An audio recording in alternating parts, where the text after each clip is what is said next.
I'm here with Dr. Carolina Anderson, and we're so excited to talk through some grants that she got and also hear a little bit about her personal story. So, Dr. Anderson, thanks for being here. And why don't you tell us what happened to get you started in the aviation industry?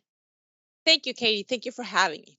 I started flying at a very early age at 14. My dad was an airline pilot, and I grew up in Colombia, South America, in the Andes Mountains. So I started flying gliders. So I have two passions.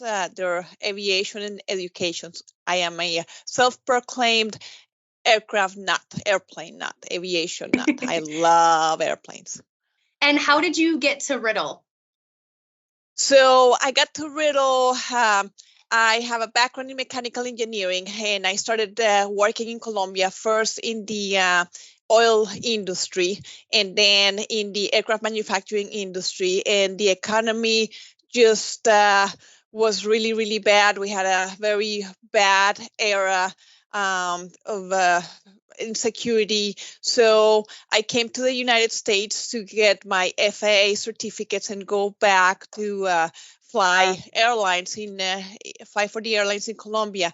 And the airline industry went on a 12 to 13-year hiring freeze in Colombia. So I came here for 4 months, and I've been here almost 24 years. So I think it worked out for you, right? It's fair to say. Yes, very much. So tell us a little bit about this exciting grant with the FAA. I know it starts in March of 2023. So tell us how this all came about and what the purpose is behind it. Very good. So this is the Aircraft Pilot Workforce Grant, and the FAA is trying to increase the pilot population in the United States. And they're trying to do it by just increasing the interest in aviation at the high school level. So starting at the high school level to increase the interest in aviation and increase the pilot population in the United States. So we were awarded the grant, and Embry Riddle was awarded the grant, and it's very exciting for me. I am the principal investigator because it really combines both of my passions, aviation and education. So this proposal and this grant that we're working on has two big parts. One part is we're developing online courses. We're developing two online courses. One is a private pilot ground school, online self-contained, and a Part 107 remote pilot, UAS remote pilot ground school. And the idea is that high school students will have access to these ground schools to obtain their private pilot and remote pilot FAA written tests. And then the other part is we have teamed up with the Gates Institute and the aerospace academies at Embry Riddle, the high school program. And then they're expanding their high school, very successful high school program and curriculum outside of the state of Florida. So we're doing those two big parts.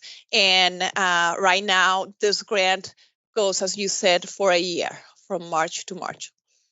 So tell me a little bit about the process, because it's really cool to get a grant, but so many people don't understand how you find out that they're available or what you had to do. So can you walk us through just a little bit of what that looked like for you and your team? Yes. So it actually, it's a very good question because it's a process of many years. I've been applying for grants for, I don't know, probably 10 or 15 years. And it takes that long to really get the know-how to finally get one. There's a lot of opportunities, especially on grants.gov. There's all the grants that the government has. And we applied, they started this 2 years ago, and we applied the first time and we did not get it. But we asked the FAA to provide feedback, and that was very, very good.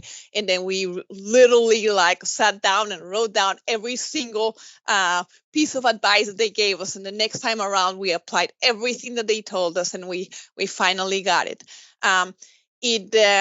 Embry Riddle is very well positioned because we have very good reputation, but we also have a behind the scenes teams that call OSRAs, the people that do all the contracts. We had a pre-awards person that worked with us, is very experienced, and she really kind of grabbed our hand and walked us through all the steps. We had to write the proposal. There's a lot of people that looked and edited and helped us. Dr. Barbara Holder, Dr. Scott Winter, a lot of people with a lot of experience in research, and then really helped us fine-tune the proposal. And then finally, we were supposed to hear about the grant, whether we got it or not, in September, and we didn't hear until the end of February. So again, you have to be also flexible when it comes to when you start, and some of the resources that we have had allocated to start in the fall of 2022, it didn't happen. And then once we were awarded the grant, we had to start right away. Yeah. Now, on a personal level, Dr. Anderson, I know you have little ones. Are they interested in flying as well? Or, how do you navigate that with your family? Very much. So I have a 14-year-old and an almost 9-year-old. And we do a lot of trips by airplane. We went to Oshkosh, Wisconsin. So it's always been a family adventure. Our 14-year-old soloed gliders on her 14th birthday, so that was very exciting. So wow. they really like airplanes, but to them is almost like being in a car. So maybe they don't understand the novelty yet, but they definitely like it very much. Well, Dr. Anderson, I wish you all the best with your grant, and thank you so much for giving us your time today. Thank you very much, Katie.